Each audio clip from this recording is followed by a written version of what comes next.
Bom dia, André. Bom dia. Bom dia. Bom dia, Diego. Bom dia, Isa. Bom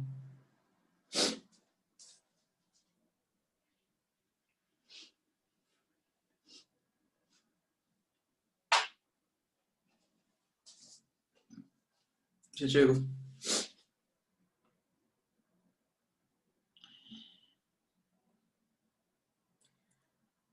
Bom dia, Bruna. Bom dia, Caiane.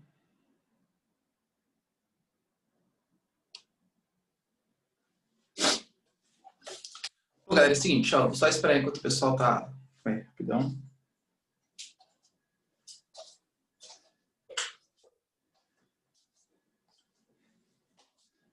Enquanto o pessoal vai entrando aí, hoje é a nossa aula de atualidades, né? O nosso tema de hoje é um pouquinho mais curtinho, tá? Acredito que vai dar uns 40 minutos. Deixa eu curtir, então. Um pouco mais curtinho. E aí, bom dia, Ana. Então a gente vai começar com a nossa aula de atualidades. E da metade para o final, assim, eu vou falar, Pietro, beleza? E daí da metade para o final, a gente vai continuar com o conteúdo de geografia, tá bom?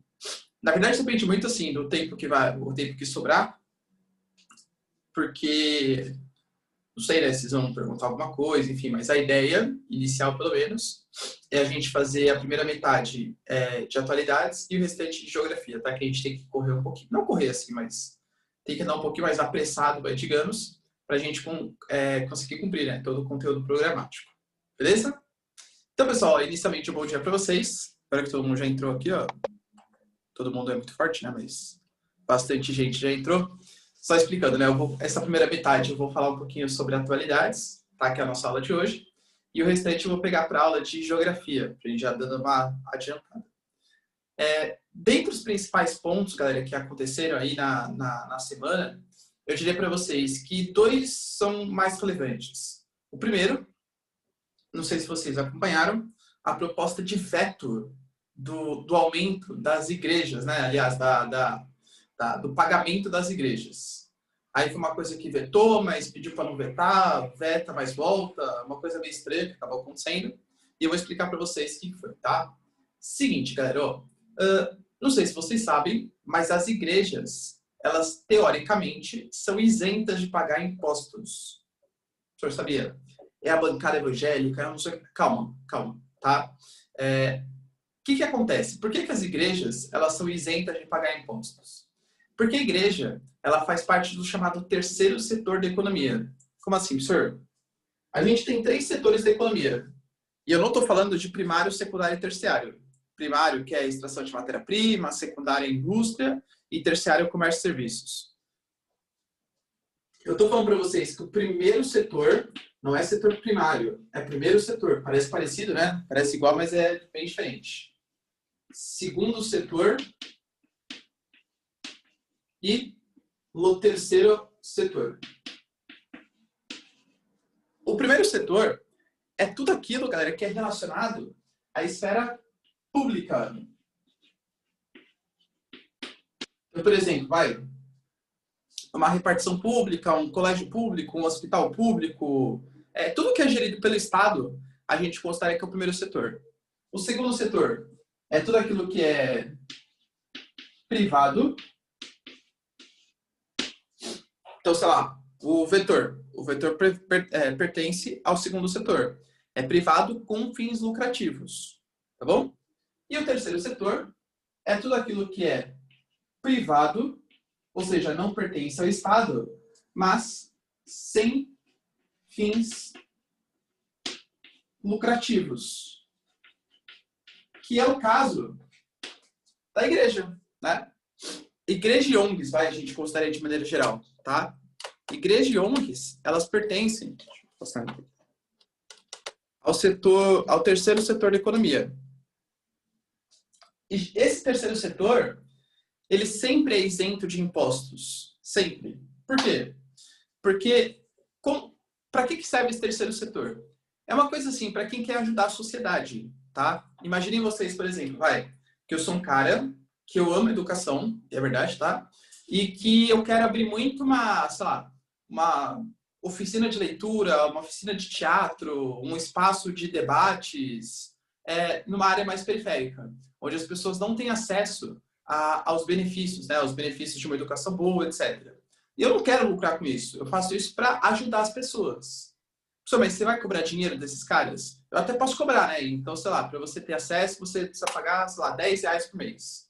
Aí eu vou lá, pego esses 10 reais. O que eu vou fazer com esses 10 reais? Eu vou investir na própria ONG, ou criando material, ou pagando um funcionário, fazendo alguma coisa que seja favorável à ONG. O que eu não posso fazer com esse dinheiro que eu arrecadar vai ser colocar no meu próprio bolso. Ou seja, utilizar isso como uma forma de lucro para mim, porque aí eu seria uma instituição sem fins lucrativos.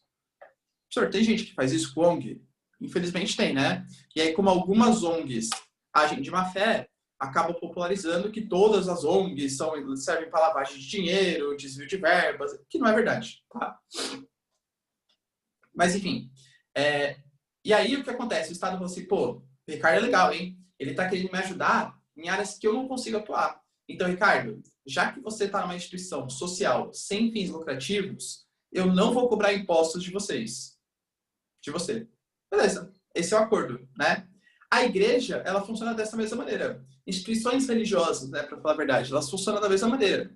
Ou seja, elas não têm, supostamente, fins lucrativos. Então, todo o dinheiro que elas arrecadam é para pagar funcionários da igreja, né, da instituição, e para fazer programas sociais. Só que o que acontece, galera?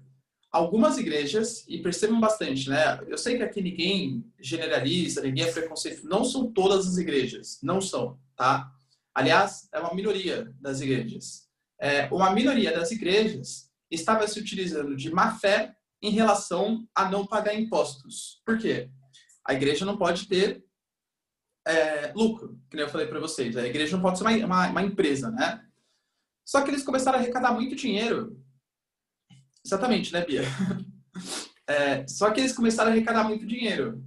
E eles não tinham nem como fazer tanto programa social assim para ajudar, enfim, não sei que construísse, sei lá, tanto dinheiro, né? Exatamente. E aí o que acontece? Eles começaram a aumentar muito significativamente o valor de contribuição para pastores, para donos das igrejas. Então o que acontece? Imagina, eu vou chutar números aqui, tá? A Igreja Universal, por exemplo, ou qualquer igreja, tipo isso, Henrique. A igreja, ao invés de ganhava, sei lá, 10 milhões por mês, por exemplo, tá? 10 milhões. Aí, ela falava que o pagamento que teria que dar para o funcionário é um pagamento de 2 milhões de reais. Ah, é justo pelo que ele fez pela igreja. Percebe? Então, eles estavam utilizando de má fé, porque aí o cara, inicialmente, ganhava, sei lá, 5 mil reais para fazer a pregação lá. Depois de um tempo, quando a igreja cresceu, o cara ganha 2 milhões de reais. Ou seja, galera, e principalmente o cara que é dono da igreja, ele acaba se pagando com uma forma, porque ele é um contribuinte da igreja. E nisso, lá durante o governo Dilma, a Dilma obrigou esses salários super astronômicos a pagarem os impostos. A pagar os impostos pelos serviços que a igreja estava fazendo. Mas só na questão do lucro. Então, tudo que vai para programa social, essas coisas, não é obrigado a pagar imposto. Agora, quando vai para salário, não é salário, né? Porque você não pode chamar de salário porque não tem uma relação empregatícia. Mas é como se fosse um salário, isso teria que pagar os impostos. Só que as igrejas não pagaram durante todo esse tempo. E foi acumulando, até que chegou na casa das igrejas estarem devendo cerca de 1 bilhão de reais em impostos. 1 bilhão de reais em impostos. E aí o Congresso, a gente tem que ser justo, tá? Não foi só a bancada evangélica que votou contra a anistia. Anistia é o perdão da dívida, né?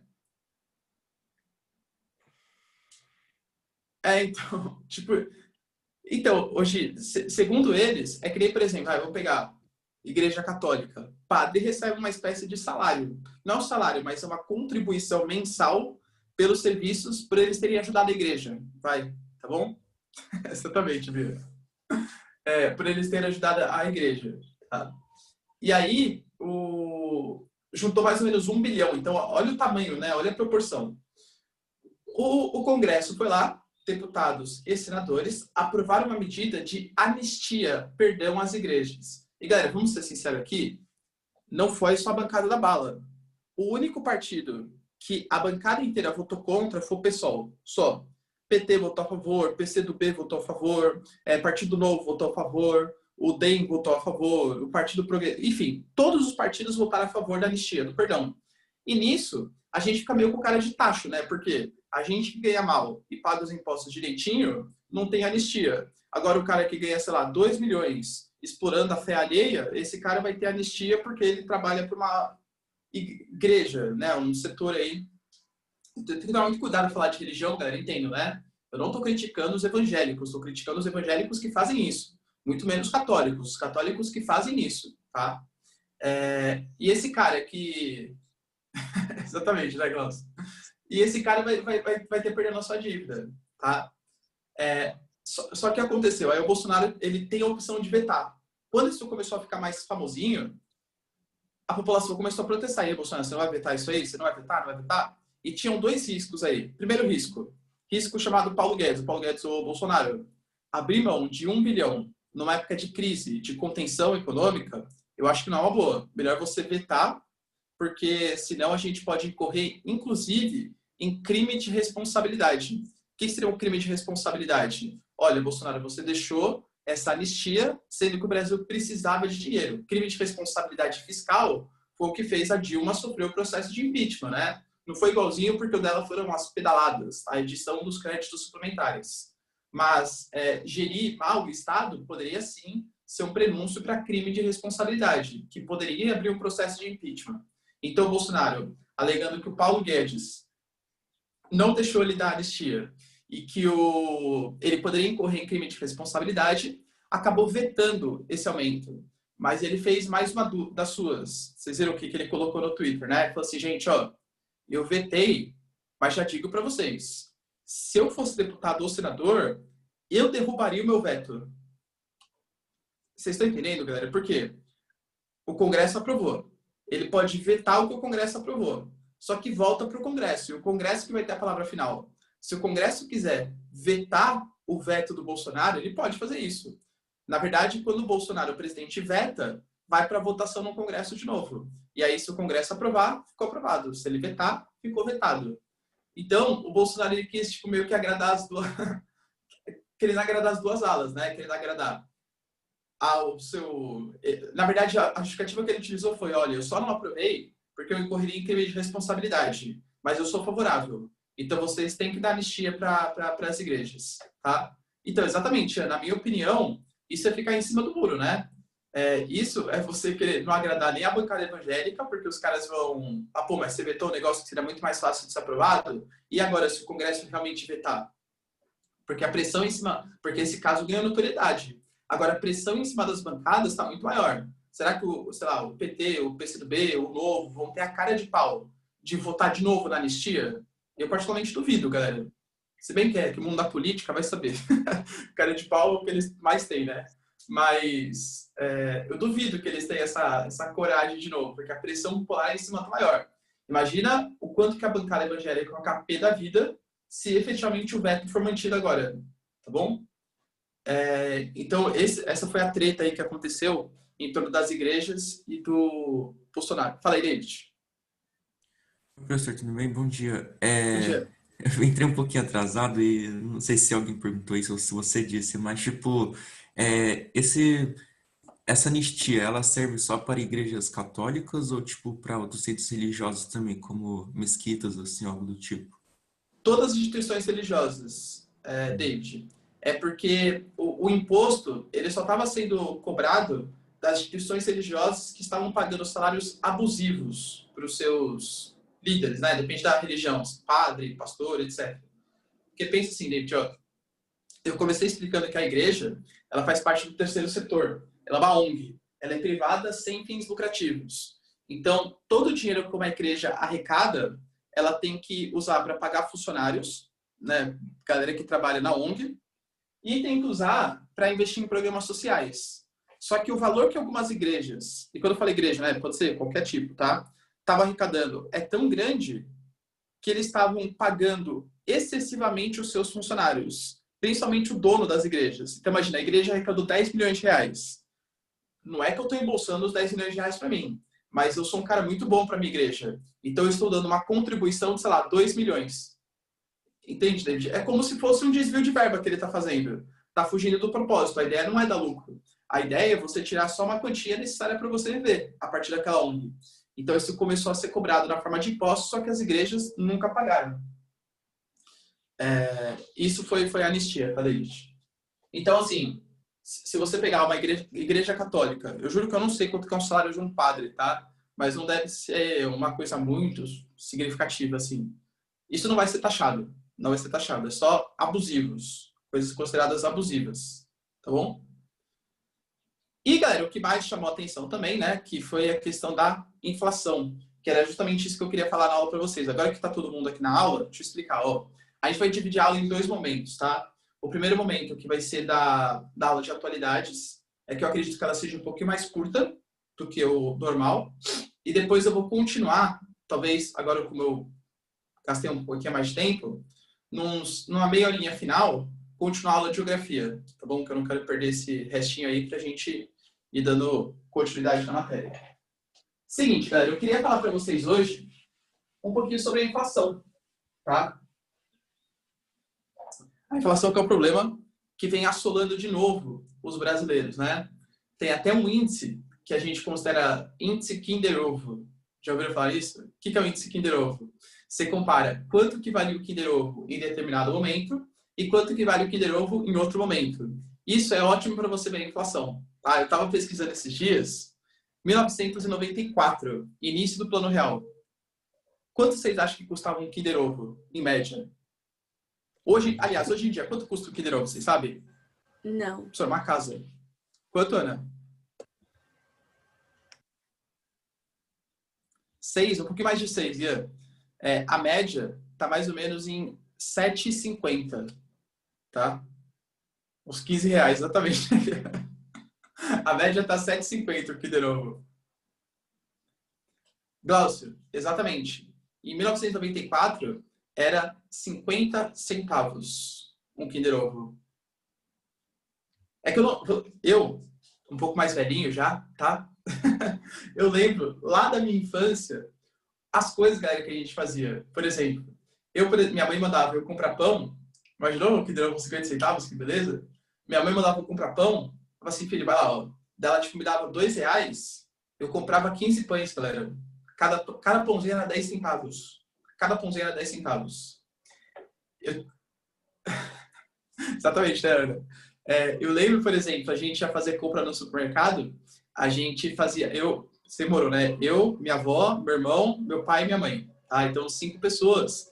Meus pais faziam compra de mês. Não é que cada semana ia, no mês ia, né? Então, enchia, tipo, 2 carrinhos, às vezes até mais, né? Precisava levar. E aí dava para pagar a conta do supermercado. Quanto que dava a conta? 2 carrinhos cheios, mais um pouquinho. 150, 160 reais. Mais ou menos. Hoje, galera, vai tentar fazer uma compra com 150 reais. Vê o que você vai conseguir comprar, tá? Isso é o reflexo da inflação. A inflação, galera, ela nada mais é do que um aumento... Eita, calma aí. No preço dos produtos, ou seja, a desvalorização da moeda. Isso é inflação, tá? R$1.000 por 2 carrinhos. Pior que é isso mesmo, Bia, tá? Aqui em casa também, a gente mora, eu, minha esposa, meus 3 enteados, né? E é que a gente faz toda semana, né? A gente não vai por mês, a gente vai toda semana. Mas é caro, hein, galera? É caro. Nossa senhora, é caro. Tá? É pesado, pesadíssimo. E qual que é a ideia? Esse aumento de preços e a desvalorização da moeda, entendo, galera, que de verdade não é uma coisa ruim, tá? Não é uma coisa ruim. Ela é natural. Só que é uma coisa natural, que normalmente acontece nas economias pelo mundo. O problema é quando ela começa a fugir de controle. Tanto que, por exemplo, o Brasil, ele tem uma meta de inflação. Ele tem uma meta de quanto que pode aumentar o preço das coisas. A meta da inflação aqui no Brasil, ela é de 4%.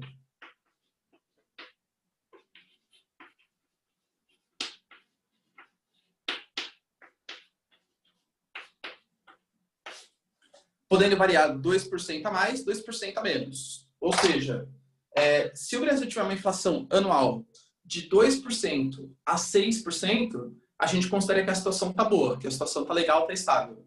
E por que é uma coisa normal? Numa economia saudável, né? Numa economia boa. Se estiver dentro da meta, claro. Não tipo Venezuela e tal. Porque imagina, galera, você tem ali o seu emprego. A tendência é que se a economia está boa, as pessoas vão ganhando cada vez mais dinheiro. Elas vão conseguindo mais empregos, as pessoas vão recebendo mais pelos seus serviços, e aí elas vão consumindo mais. Se elas vão consumindo mais, naturalmente as coisas vão aumentando de preço progressivamente. Ou seja, uma economia saudável é uma economia inflacionária.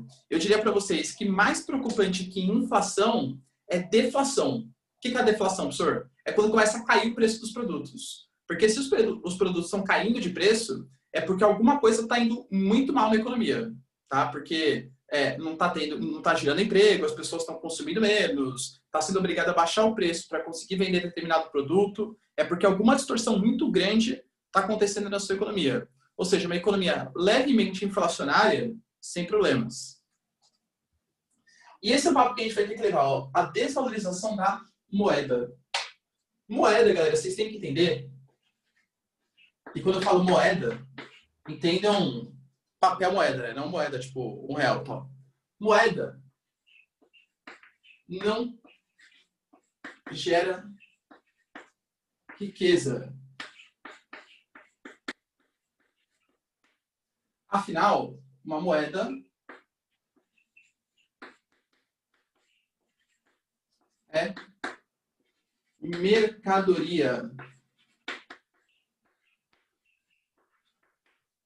O que gera riqueza para um país é aumentar a produtividade dos trabalhadores, tecnificar a produção, robotização, produzir mais produtos agrícolas. Então, produção, trabalho, isso gera riqueza, desenvolvimento tecnológico.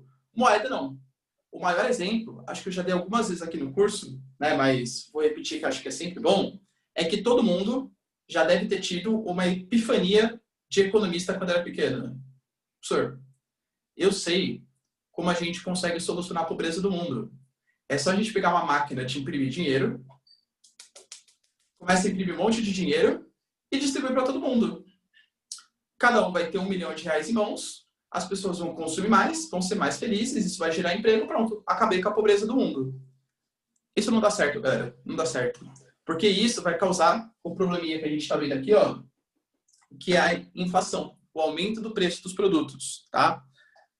Quanto mais papel moeda você tem em circulação, mais caro, mais fácil de ter acesso a esse papel moeda, mais barata essa moeda é.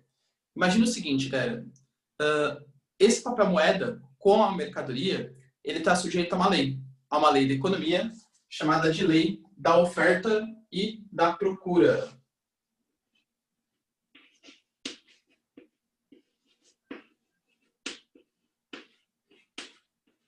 Então, por exemplo, para quem não entendeu muito bem essa questão de moeda ser mercadoria, imagina o seguinte, ó, eu, por exemplo, trabalho no vetor, tá? Aí chega ali no final do mês, o Rubão, ele vai me dar coisas pelo trabalho que eu exerci para ele, né? Ele vai me dar, galera, mercadorias em troca do meu trabalho. Aquela relação, né? Que, tipo, o Rubão, ele é o burguês, ele detém o meio de produção, eu sou proletário, ele explora a minha mão de obra e me dá só um pouquinho só do que eu gero de valor, tá? Revolução em cima do Rubão. Brincadeira, tá? Brincadeira. Mas é sério. Não, brincadeira, brincadeira. E aí o que acontece? Todo esse dinheiro, galera, que ele tá me pagando, ele fala assim, Ricardo, olha o David aí, ó. Entendi. o Rubão, ele vê lá, né, vê que eu trabalhei e tá falando assim, Ricardo, pelo seu trabalho, eu acho que você merece um pagamento. Pô, bom, valeu, obrigado. Aí ele pergunta pra mim, Ricardo, o que você quer? Você quer quantos quilos de arroz você quer que eu compre pra você? E feijão? E investimento em banco? E, deixa eu ver aqui. Exatamente, né? Concordo, Bia. e parcela de viagem. E concordo que não faz sentido? Se ele for me pagar, galera, e ele for me perguntar cada mercadoria que eu quero em troca do meu trabalho, ferrou. Vai burocratizar demais a situação. Então, o que o Rubão me dá?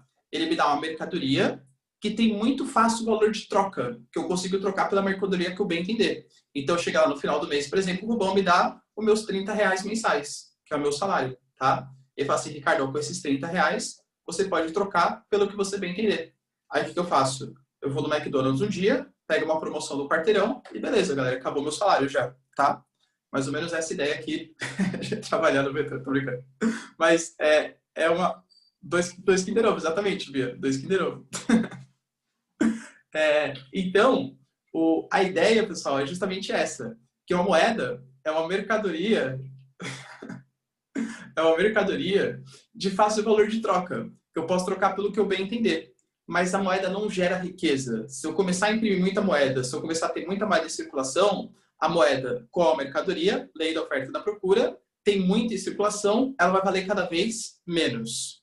Pessoal, mas como que o Banco Central ele vai definir exatamente assim, ó, quanto de papel moeda que tem que estar em circulação, quanto que não pode? Por exemplo, a nota de R$ 200, ela causa inflação? Porque é mais papel moeda que está entrando em circulação. Ela causa inflação? E a resposta é não. Não. A moeda de R$ 200, ela é uma consequência da inflação, não uma causa da inflação. Tá? A quantidade de papel moeda de R$ 200 que vai entrar frente a toda a economia brasileira, tamanho da economia brasileira, eu falar que a moeda de R$ 200 causou a inflação, é que nem se eu quisesse falar que se eu pensei no exemplo nojento aqui, então eu vou deixar menos nojento. Tem uma piscina olímpica e eu joguei um copo de água nessa piscina. Ah, tá vendo? Gerou inflação. Transbordou porque eu joguei esse copo de água. Não faz sentido, tá? É muito pequena a proporção de quantidade de moedas de R$ 200 que entraram na economia frente à real economia brasileira. Então, não causa inflação. Mas o problema é a consequência. O porquê que teve que criar essa nota de R$ 200? É porque hoje R$ 100 não compra mais quase nada, né? Entre aspas.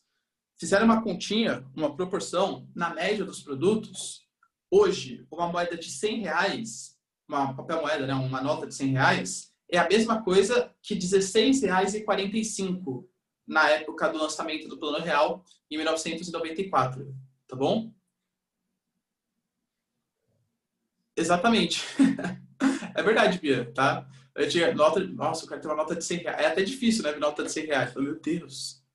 Agora, galera, é muito mais comum, né? Por quê? Porque não tá valendo mais praticamente nada. E essa questão, toda economia, ela tem o que a gente vai chamar de lastro. O que é esse lastro, professor? É como se fosse uma espécie de fator de comparação.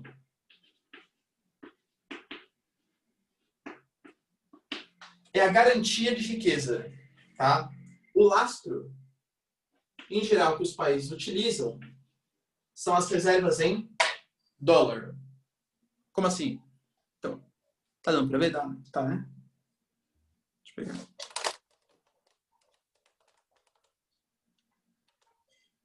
Geralmente, galera, é o dólar, tá? Então, por exemplo, professor, como que o Banco Central Brasileiro, que é responsável pela Casa da Moeda, sabe o quanto que ele... Vou ver, Letícia, com ele. Sabe quanto que ele vai ter que pagar, vai ter que imprimir de dinheiro para liberar para a economia das pessoas? Ele faz da seguinte maneira. Ele vê quanto que ele tem em reservas de dólar guardado, e aí, pareado com dólar, ele emite uma quantidade de papel moeda. Então eu vou emitir R$ 5 a cada dólar que eu tiver, por exemplo, tá?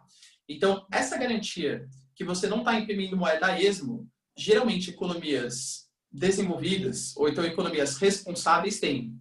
Quais economias não têm isso? A Venezuela, a Argentina também está se livrando do lastro. A China, é que a China é um caso à parte, tá? Mas a China realmente não utiliza lastro, não utiliza o dólar como lastro.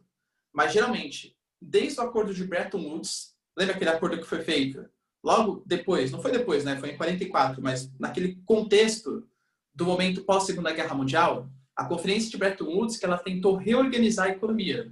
Uma das coisas que foi definida é que a moeda internacional e que a moeda que seria utilizada para lastro seria o dólar.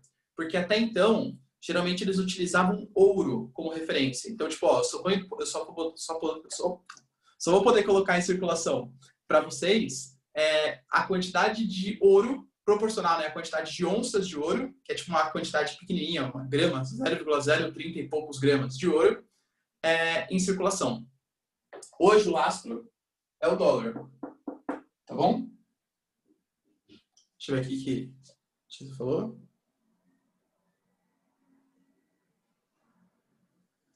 Sim, exatamente.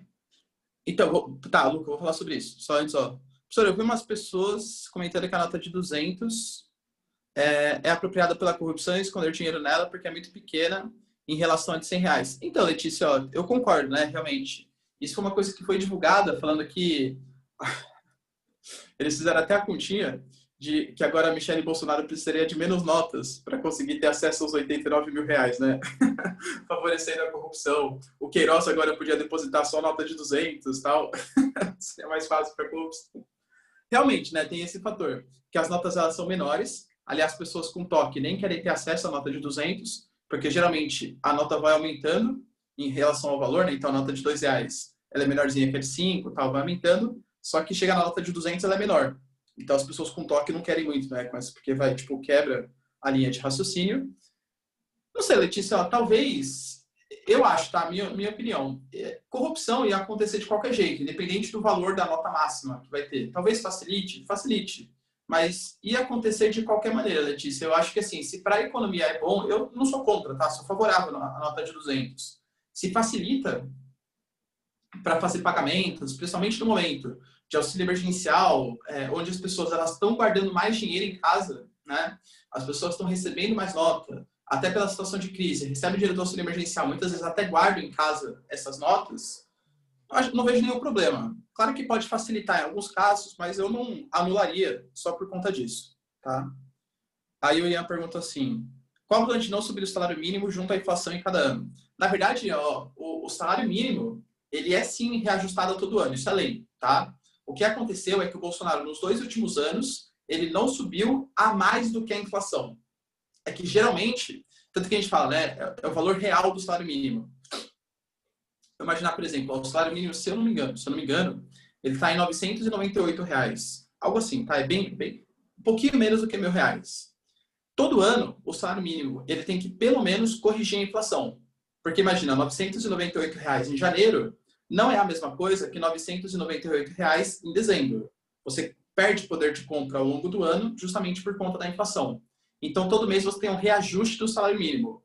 Esse reajuste, ele cobre a inflação e, geralmente, além de encobrir a inflação, ainda dava um pouco mais. Então, tipo, sei lá, cobrir a inflação e toma mais R$ 30, toma mais R$ 40.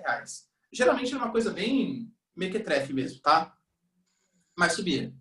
Esse ano já foi prometido e para o ano passado também não aconteceu, o salário mínimo ele só subiu reajustado pela inflação. Então ele não teve um ganho real, foi apenas um reajuste inflacionário.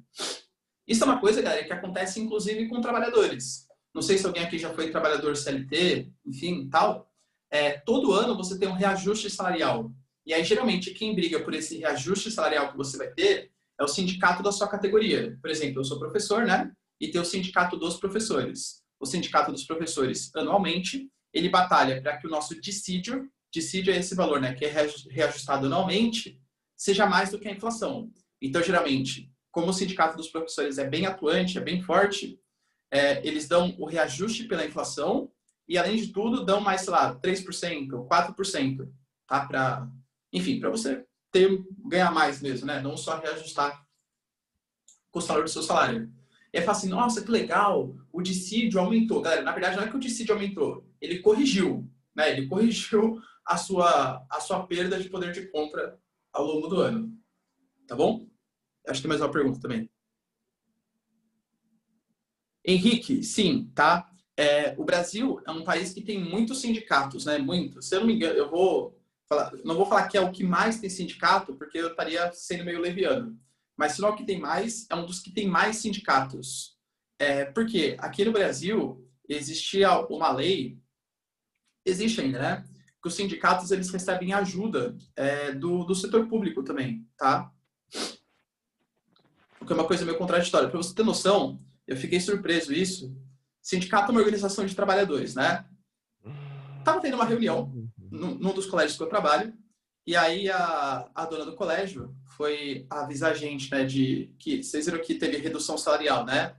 Que podia ser de 30%, 50% ou 70%, que o governo ia pagar uma pequena parte do que foi retirado, enfim. Um dos colégios que eu trabalho anunciou que ia fazer essa proposta, né, de redução. Ela falou assim, gente, ela foi passar notícia, né, numa reunião pelo Google Meet lá. Falou assim, gente, ó, eu vou ser obrigado a reduzir o salário de vocês, porque a gente estava conversando com o sindicato do patronato das escolas. O quê? Exatamente. Eu fui pesquisar, existe, galera. Existe um sindicato de chefes de escola, de donos de escola. O Brasil, acho que é o único país que tem sindicato de donos de empresa, de burguês. O sindicato, geralmente, é uma organização de trabalhadores, né? Não uma organização de chefes, de burgueses, tá bom? Exatamente. Mas, sim, deveria ter, tá, Henrique? Todos os trabalhadores, eles estão encaixados em algum sindicato, tá bom? Deixa eu ver aqui.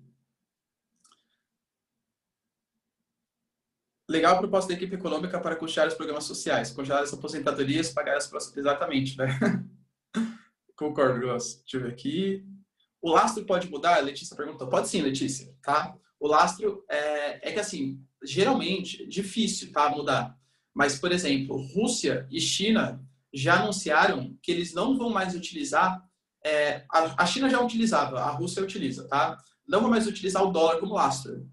Geralmente, quando você faz isso, a sua moeda perde confiança no cenário internacional e você passa a receber menos investimentos. A sua moeda fica menos confiável. Para países como China e Rússia, que já não geram muita confiança do mundo ocidental, não vejo grandes problemas, tá? Tipo a China, galera. A China pode utilizar até banana como lastro, que eles vão continuar recebendo investimento. A Rússia está indo mais ou menos no mesmo caminho, de depender mais da China do que propriamente dos Estados Unidos. Então, pode sim mudar o lastro, mas geralmente, para economias ocidentais ligadas a essa globalização, não é muito legal. Tá? Beleza. Fala aí, David, pode falar.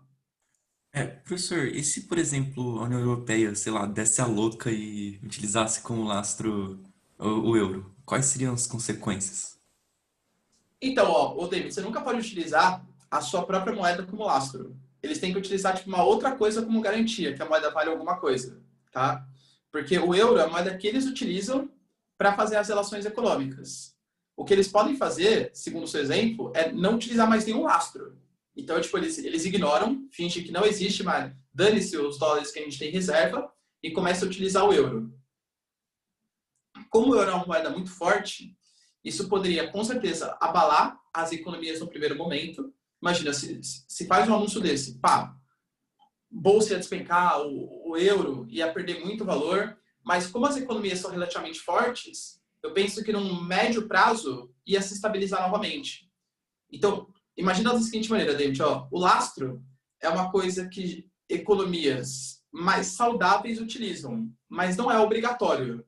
É uma coisa que passa confiança para os investidores internacionais, para os investidores estrangeiros. Tá bom? Então, ó, beleza, né? Aqui tá. Vou apagar, hein?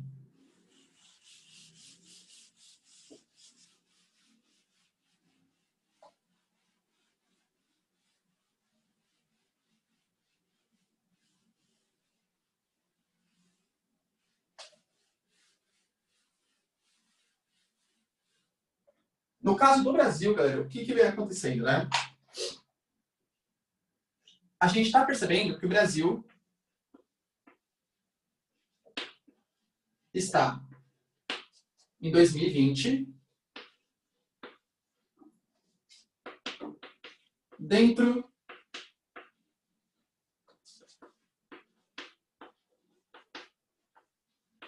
da meta da inflação.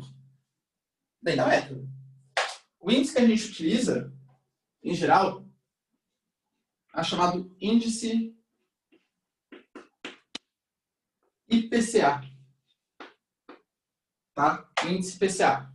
Esse índice IPCA, o que ele faz? Ele pega o preço de todos os produtos que existem no Brasil, e faz uma média, se eles aumentaram ou se eles reduziram de preço. Dentro dessa média, o Brasil está dentro da inflação. Isso é impossível. Eu vou no mercado, está custando muito caro o arroz, o óleo, o feijão. Como assim? Preço de material escolar disparou. Tudo aumentou demais. Como você está falando que o Brasil está dentro da inflação? O índice IPCA, ele pega uma média. Se ele pega uma média, ele pega produtos que incidem diretamente para a gente, mercado consumidor, e ele pega produtos que não incidem para a gente diretamente, mercado consumidor, mas que vai incidir mais na parte industrial, na parte do comércio, etc. Tá? Então, é uma média. O Brasil hoje, ele está dentro da média do IPCA, mas se a gente for pegar os produtos que têm relação direta com a gente, mercado consumidor, é óbvio, não precisa ter grandes estudos para isso, a gente vê nos mercados o que está acontecendo, a disparada do preço das coisas. Dos produtos que têm relação direta com a gente, a única coisa que não aumentou durante o ano, e que foi nítido isso, foi o preço dos combustíveis. Tá? Os combustíveis realmente, eles até baixaram de preço em relação ao começo do ano. Tudo muito por conta das crises que a gente até viu aqui nas nossas aulas. É a OPEP brigando com a Rússia, é a queda do consumo mundial, enfim, tá, uma série de coisas aí. Mas o IPCA, então, ele não necessariamente mostra a realidade. Ele mostra, galera, o que acontece na média no Brasil, não o que acontece diretamente com a gente. Quais são os motivos, então, que estão levando o Brasil a ter essa alta da inflação? Tá? Por que aumentou tanto o preço das coisas assim? Existem alguns motivos. Primeiro, a gente pode colocar a própria alteração da produção e demanda dos alimentos no mundo. Então, entendam, essa questão de valorização dos alimentos, os alimentos estarem mais caros, não é uma coisa somente do Brasil, tá? Isso é uma coisa que está acontecendo em todos os países do mundo. Por quê? Alguns agricultores não conseguiram mais fazer suas plantações, reduzindo a sua produtividade, consequentemente, menos alimentos, o alimento está mais caro. Os países, em geral, exportaram menos, porque estavam mais preocupados com a sua segurança alimentar, ou seja, vou manter a produção de alimentos aqui no meu mercado interno e não ficar exportando, porque corre o risco, sim, de desabastecimento, tá? Então, teve uma alteração na dinâmica da produção e da demanda mundial. Isso vai impactar no aumento do preço desses alimentos. Então, entendam que não é uma coisa só no Brasil. É que no Brasil foi mais exagerado, muito mais exagerado. Por quê? Então, isso aqui, ó, independe do Brasil. A gente pode colocar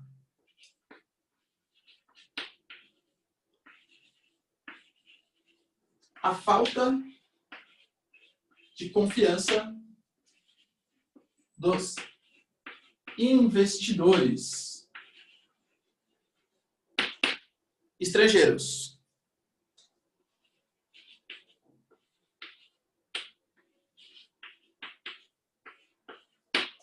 Eu estava pesquisando alguns dados, galera.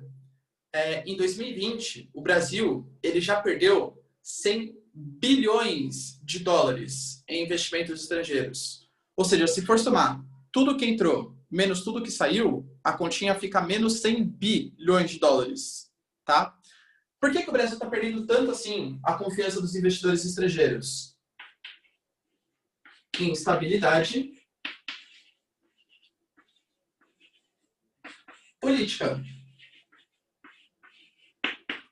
Instabilidade política, eu acho que consegue juntar tudo, né? Tudo que está acontecendo. A gente pode colocar os casos das queimadas. Vocês estão vendo o que está acontecendo no Pantanal hoje, né? O Pantanal já teve mais de 15% da sua área queimada. Tá? É triste o que vem acontecendo, situação lastimável ali no Pantanal. A questão da Amazônia, o desrespeito às minorias, comunidades quilombolas, indígenas, tudo isso impacta fundos de investimento hoje, eles olham para essas coisas. Pô, será que o país é responsável? Será que ele não é? Porque imagina, hoje com a globalização, você tem 35 milhões de países, eu gerei, né, claro, mas tem muitos países que você pode fazer investimentos. Por que eu vou escolher o Brasil? Se o Brasil não é um país tão confiável e ainda desrespeita o meio ambiente, ainda desrespeita as minorias. Isso tudo impacta na redução dos investimentos estrangeiros. A gente pode falar, inclusive, das brigas que existem entre o poder legislativo, o poder executivo, o poder judiciário, um falando que o outro faz fake news, mandando indiretinha no Twitter. Tudo isso é olhado pelos investidores estrangeiros. E, por fim, a demora na aprovação das reformas. De verdade, vamos falar, começou o governo. Paulo, aliás, não, quase acabando. Vai acabar daqui 2 semanas. O prazo que o Paulo Guedes falou, que ele ia, em 90 dias, privatizar 4 grandes empresas no Brasil. A não ser que ele faça uma revolução e consiga privatizar 4 grandes empresas em 2 semanas, acho difícil, galera, que ele consiga cumprir a sua promessa. Tá? E, de novo, não estou defendendo a privatização. Estou falando que ele prometeu fazer isso e até agora não fez. Nem deu sinal de vida que ia fazer isso. Tá? O Brasil prometeu fazer uma série de reformas estruturantes. Reforma da Previdência foi aprovada, não do jeito que o Executivo queria, e sim do jeito que o Congresso queria, e mantendo uma série de privilégios para algumas carreiras específicas, incluindo a carreira dos militares. Reforma do Pacto Federativo. Nem se fala mais nisso.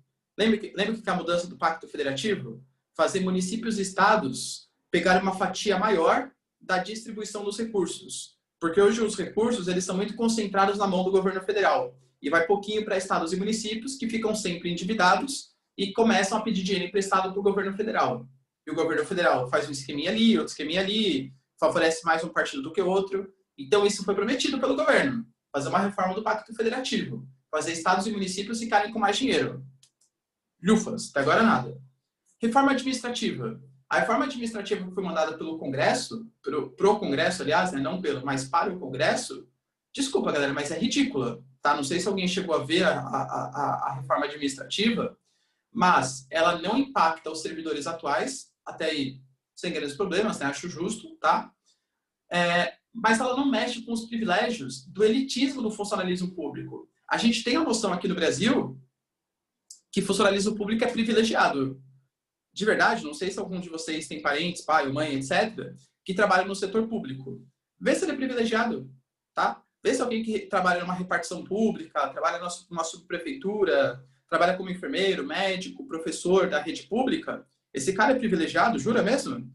O salário que esses caras recebem, eles são privilegiados? Mentira, galera. O que é privilegiado no Brasil é o elitismo do funcionalismo público. Então, geralmente, quem está ligado ao poder legislativo e judiciário de alto escalão. Que nem, né, o maior exemplo que eu dou para vocês, vocês lembram daquele senhor que pegou a máscara não, ele estava andando sem máscara, ele foi lá, rasgou, jogou a multa no chão, tal, né, enfim. Sabe qual foi a punição que esse cara teve? Ele é desembargador. A média salarial que ele teve era de 50 mil nos últimos anos. 50 mil, tá? O malefício que ele teve, a punição que ele teve, foi um afastamento compulsório. O que é isso, professor? Ele não trabalha mais, mas continua recebendo o seu salário. Essa é a punição que ele teve. Ou seja, a punição por ter desrespeitado, exatamente, é uma férias para sempre remunerada. Para sempre ele vai continuar ganhando o dinheiro que ele tinha. Tá? Isso é com o juiz e tal. Geralmente, as profissões do serviço público, elas respeitam o teto do funcionalismo público. E quem é o teto do funcionalismo público são os ministros do STF. Os ministros do STF, eles ganham de salário 39 mil reais. Mas como que esse desembargador ganhava 50 mil se o teto é 39? Porque o teto salarial é 39. Mas existem as bonificações, existem os auxílios, auxílio paletó, auxílio moradia, auxílio transporte, papapá. Enfim, tem juiz. E tudo isso está no site do governo federal, tá? Você pode ver isso, o salário de cada um, porque é aberto para todo mundo ver. Tem juiz que ganha por mês 80, 90 mil reais, tá? E isso não vai ser alterado pela reforma administrativa. Vai mexer com quem? Com o professor, com enfermeiro, com baixo cargo. Galera, de verdade, você acha que é isso? Tem que se vestir bem, né, Gi? Tem que ficar bem lá e tal. Concordo.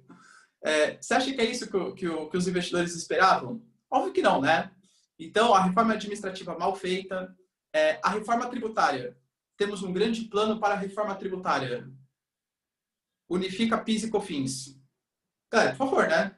A reforma tributária, a reforma dos impostos, que é uma das coisas que mais gera desigualdade no Brasil, a nossa carga tributária faz com que os mais pobres, proporcionalmente, paguem muito mais impostos e que seja difícil abrir empresa, pagar os impostos direitinho, consumir, porque é muito caro os impostos em cima do consumo. O cara vai lá e unifica PIS e COFINS. Por favor, né, galera? Tá? Então é muito simples. Não que não tenha que unificar, eu acho que é a favor sim, tá? O sistema tributário brasileiro é muito complexo. Uma das coisas que solucionariam seria a unificação dos tributos. Eu concordo, eu acho legal. Mas é muito pouco para uma reforma tributária brasileira. Isso não mexe na estrutura. Então, tudo isso vai tirando a credibilidade do governo brasileiro. Tá? Os investidores estrangeiros dão um sinal do que vem acontecendo. E aí, pensa, os investidores geralmente investem em dólar. Cada vez menos dólares entrando na economia brasileira. Se cada vez menos dólares estão entrando na economia brasileira, proporcionalmente, vai ter muito mais real do que dólar. Isso vai fazer com que o nosso real abaixe de valor.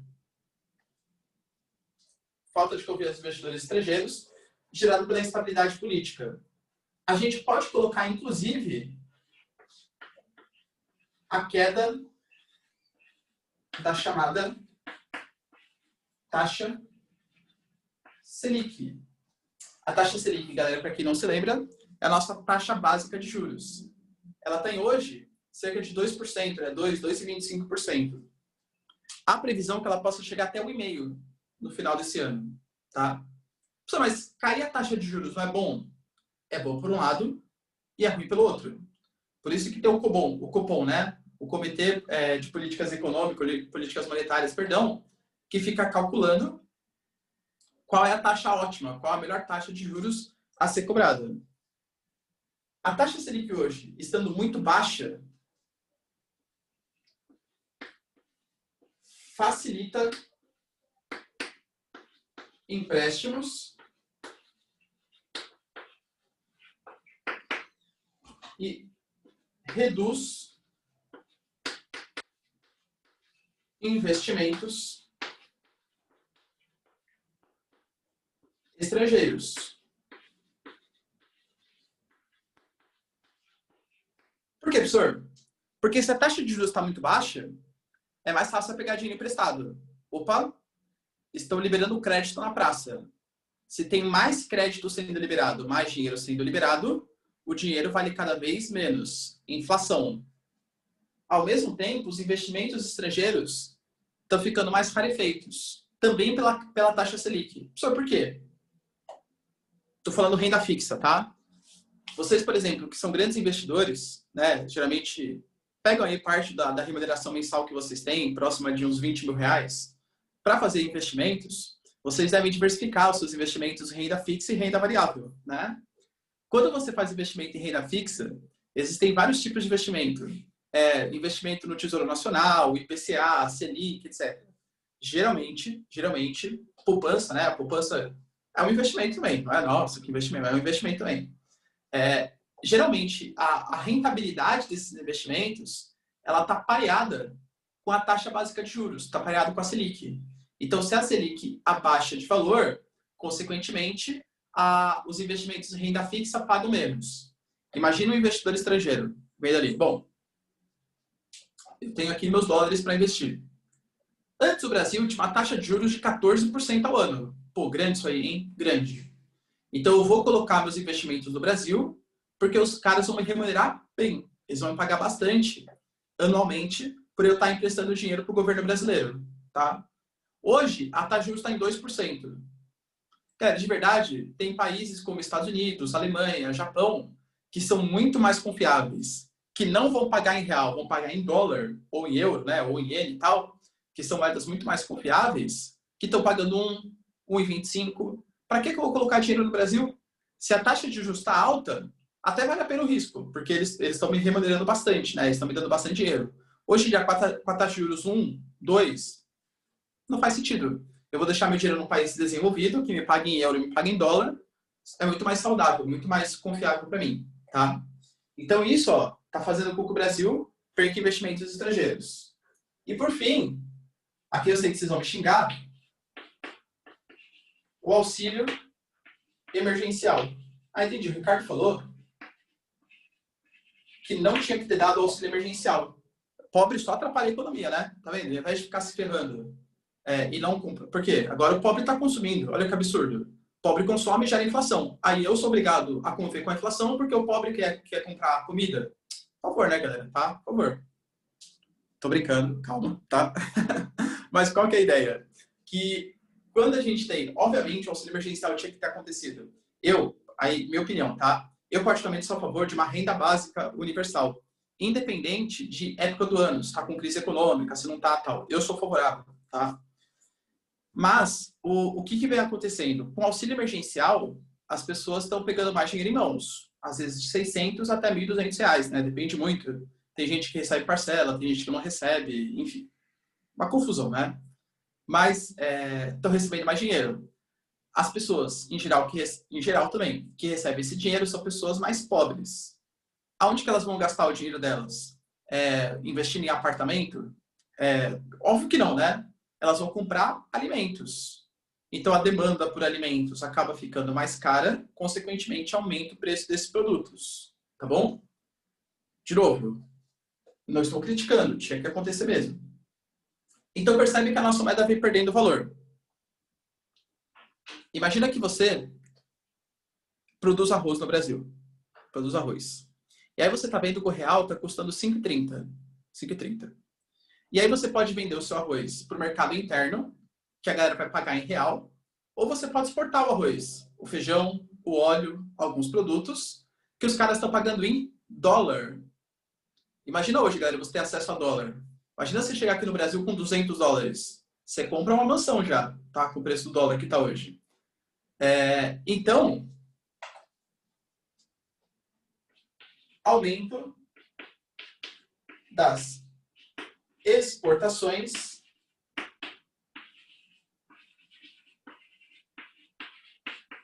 de alimentos, justamente pelo real estar desvalorizado.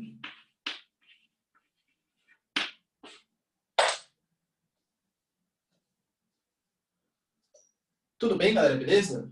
Deu para entender aqui os motivos da inflação?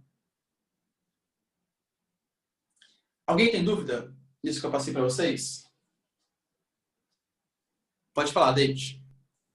Professor, o Estado pode fazer alguma medida protecionista nesse tipo de situação para fazer com que esses alimentos não sejam destinados para o mercado externo e sim para o interno, em momento de crise assim?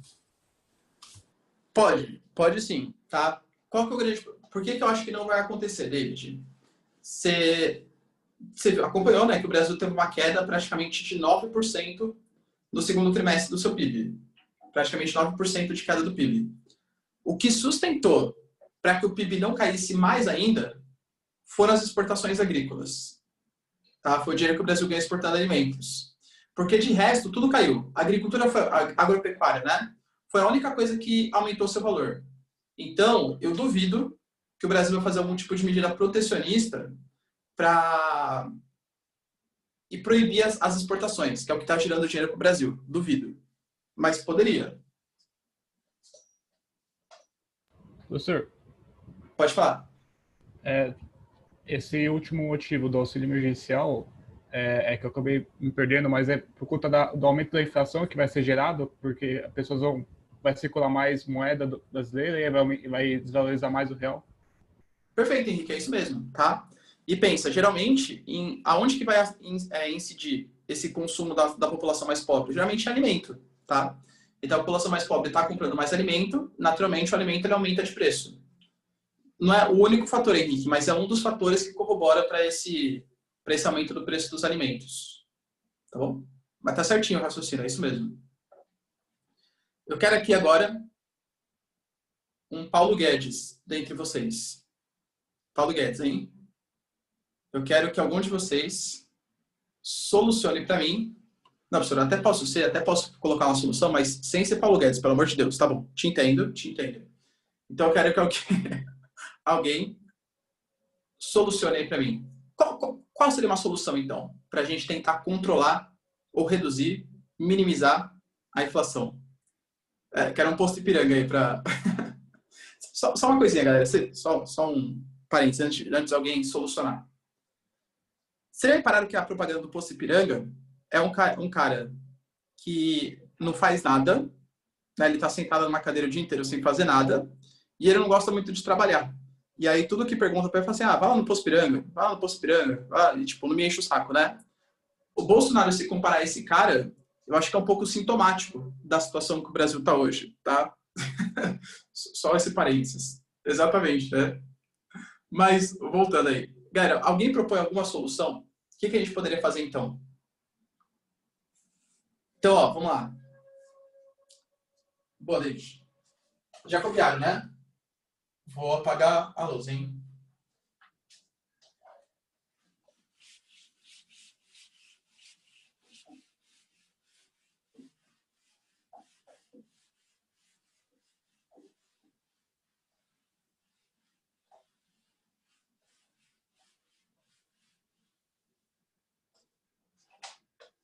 Vamos pensar aqui, em soluções.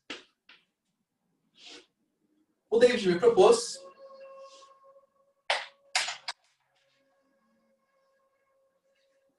aumentar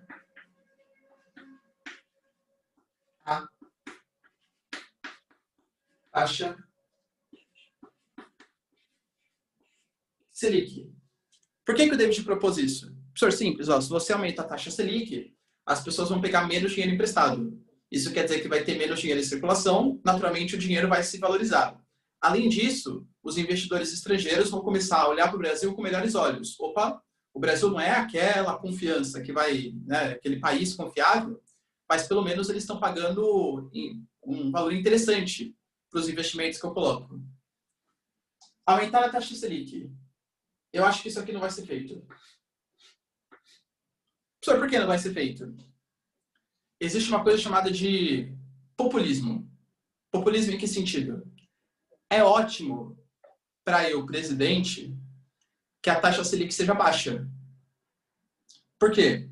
Porque o acesso a crédito fica muito facilitado. As pessoas que pegam empréstimos pagam menos juros, né, nesses empréstimos. É uma maneira de eu tentar aquecer a economia. A taxa de juros, vou ser sincero com vocês hoje, tá? A taxa de juros hoje no Brasil, ela não corresponde à nossa realidade. Não corresponde. Eu sei que é muito legal para a gente ter uma taxa de juros baixa, porque fica mais fácil fazer financiamento, etc. Mas não corresponde à realidade econômica brasileira hoje. Os juros, a gente não pode esquecer que os juros é o preço que você paga para ter acesso ao dinheiro. Então, por exemplo, eu pego R$100 emprestado, eu vou ter que pagar um juros, um preço por aquele dinheiro. Cara, o Brasil hoje, ele não é tão confiável assim, ele tem uma insegurança jurídica muito grande. Exatamente, Bia, concordo com você, tá? Concordo com você. E duvido que o Bolsonaro vai querer aumentar a taxa de juros. Eu duvido. Uma das coisas que ele mais se gaba, ele fala assim, na época do PT era 14%, hoje em dia a taxa de juros está em 2%. Cara, legal. Eu acho realmente que a época do PT está muito exagerado, né? Pelo amor de Deus, 14% isso dificulta o consumismo, dificulta as compras e tal. Só que, em compensação, 2% está distorcendo a nossa economia também. Tá fazendo, o Brasil não é tão confiável assim para colocar uma taxa de 2% e achar que vai se garantir. Da mesma maneira, como a nossa produtividade não é tão elevada, isso acaba gerando inflação. Então, eu, David, sou favorável, sou partidário a você. Se eu fosse eu aumentaria a taxa Selic. Mas eu duvido que o governo vai fazer isso justamente pela questão da popularidade. Não é muito popular você falar para o cara que ele vai ter que pagar mais juros para conseguir ter acesso ao empréstimo. Tá? O que mais? Quero mais soluções aí. Guido Manteigas. Joaquim Levis. Todos os ministros da Fazenda, antigamente. Alguém tem mais alguma solução? Sei lá, incentivar, sei lá, incentivar o mercado interno de alguma maneira, a produção nacional, sei lá, não sei mais. Não que eu tinha pensado era isso. Essa é a solução perfeita, de verdade, tá? Porque, se a gente for pensar, é uma balança, né? uma balança, tipo, de tanto de moeda que tem em circulação e o tanto de produtos. No caso do Brasil hoje, a gente está tendo poucos produtos para muitas moedas, por isso que está gerando inflação. Se a gente conseguisse aumentar a produtividade do campo, isso faria com que a gente tivesse um controle da inflação. É sempre uma relação de oferta e procura. Então, aumentar a produtividade é que eu não vejo isso sendo feito, David, a curto prazo, tá? Mas uma das soluções para você reduzir a inflação é aumentar a produtividade. Por exemplo, a China é um dos países que mais emitem yuan. E por que não tem inflação na China? Porque os caras produzem muito também. Então, eles emitem muita moeda, mas produzem muito também. Então, tipo, não tem um desequilíbrio. O problema é o Brasil, que a produtividade está estagnada, até porque a gente não investe em novas tecnologias, produções, a produtividade está estagnada, e a gente está emitindo um monte de papel moeda. Isso está gerando inflação, isso está gerando desequilíbrio. Então, se a gente aumentasse a produtividade, melhoraria. Eu não vou colocar, David, porque eu acho que seria uma coisa mais para longo prazo, tá? Para médio e longo prazo. Não uma medida mais paliativa, assim, para tentar consertar no momento. Eu vou colocar as propostas que foram pensadas aqui, tá? Primeiro, a solução mais fácil de todas. E lembrem-se, dica, não só para geografia, mas para a vida, tá? Se você tem um problema complexo, para todo problema complexo, existe uma solução simples e rápida. E errada, tá? Controle de preços. Professor, simples.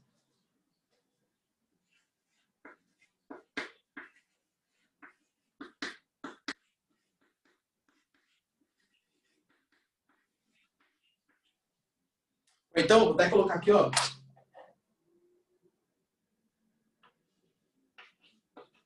Pedir para empresário ser nacionalista.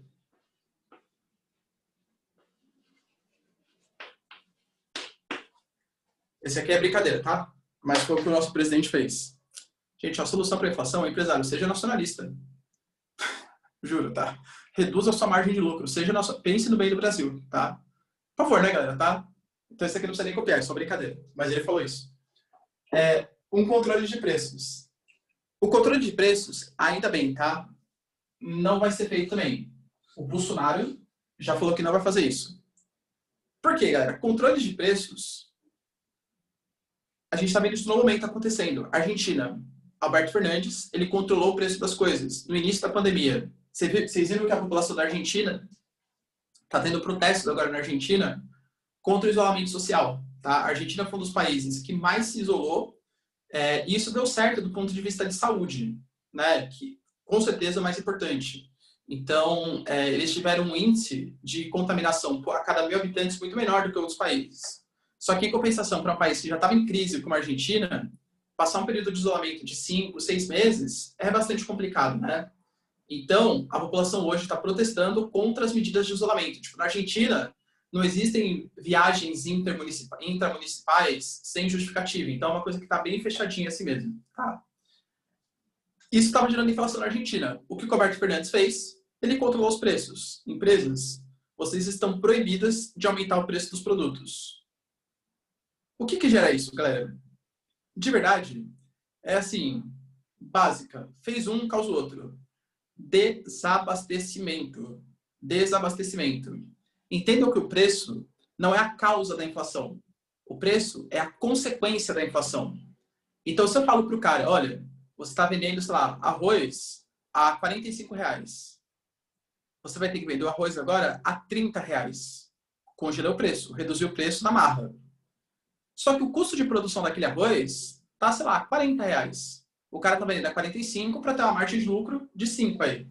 Se o Estado obriga ele a vender a 40 ou a vender a 35 a 30, você acha mesmo que o cara vai vender tendo prejuízo? O cara para de vender, galera. Ah, tá bom, você não deixa aumentar o preço do jeito que eu quero, eu paro de vender. E aí começa a faltar produtos no mercado. Tá? Exatamente, Bia. Só se ele for muito nacionalista, né? Se ele for muito nacionalista, aí... Ninguém vai querer trabalhar tendo prejuízo. Concorda, galera? Então... Tanto faz se o cara é nacionalista, se ele faz parte do exército, se ele canta, ouvindo a bandeira todo dia. Não vai vender se tiver tendo prejuízo, tá? Então, o controle de preços, se bem que o Bolsonaro falou que não ia fazer e está fazendo indiretamente. O nosso ministro da Justiça, André Mendonça, ele está fiscalizando mercados que praticaram um aumento abusivo de preços. Então, ele está querendo a nota fiscal de todos os mercados de quanto que está o preço do arroz e quanto que eles estão vendendo. Isso é uma medida, galera, de verdade, que eu não acho muito legal, tá? Mas, enfim, para saber se houve algum tipo de aumento abusivo de preços, para se aproveitar. E esses que aumentaram abusivamente, não, de verdade, não sei o que ele vai considerar um aumento abusivo, tá? Uma coisa muito ampla. Os mercados eles vão sofrer algum tipo de punição. Tá bom? Outra coisa que está sendo feita é a redução das barreiras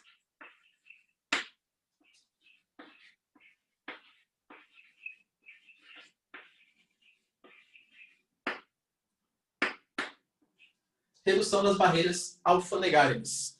Ou seja, a gente vai começar a importar alimentos de outros países. O Brasil é um país que pratica, sim, algumas barreiras alfandegárias para privilegiar os produtos nacionais e agora não vai, durante um determinado período, tá? Não vai ter mais essas barreiras alfandegárias. A ideia do governo é que aumente as importações, aumente a oferta de produtos no mercado interno e, consequentemente, isso reduza os preços, tá? Isso aqui é o que vai ser feito pelo governo. Você acha que isso vai dar certo? Não, tá? Por quê? Porque os produtos no mercado internacional estão mais caros. A nossa ministra da Agricultura, Tereza Cristina, já anunciou que os preços só vão voltar ao normal no ano que vem, por volta de fevereiro e março. Só de onde que ela tirou essas contas? Não sei, tá? Não sei. Mas as estimativas, segundo a nossa ministra da Agricultura, Tereza Cristina, é que os preços só voltem ao normal mais ou menos em fevereiro e março. Tudo bem, galera? Beleza? Tem alguma dúvida? Pode falar aí. Pode falar, David. Mas essa importação vai ser em dólar, né? Então não vai ser pior, dependendo. Também, exatamente, né? Que nem o David falou, para a gente conseguir importar esses alimentos, vai ser tudo a preço de dólar. E se for a preço de dólar, consequentemente, o alimento vai ficar mais caro vindo para cá. Concordo com você, David. Então, assim, é uma solução meio mequetrefe, assim, né? Meio mais ou menos, porque de fato não vai dar muito certo, não. Alguém tem mais alguma dúvida, galera, sobre o assunto?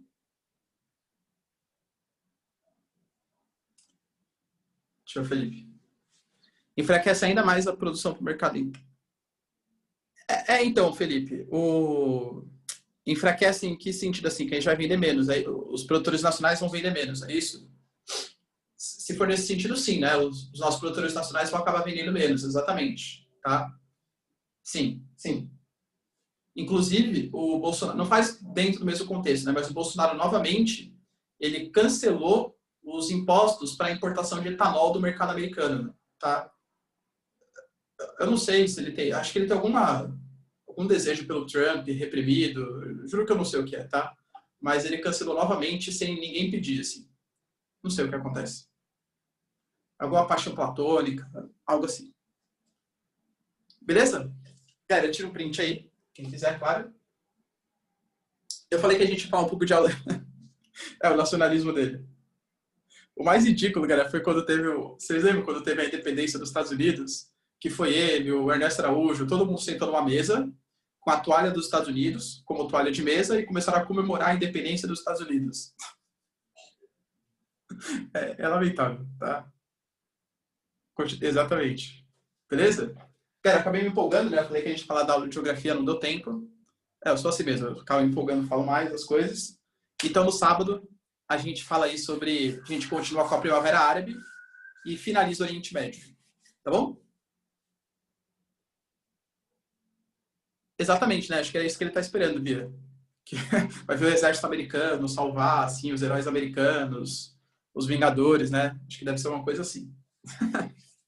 Então tá, galera. Beijos, abraço e tchau. Boa semana pra vocês. Até sábado. Tchau, tchau. Tchau, professor. Obrigado. Até sábado. Falou. Até.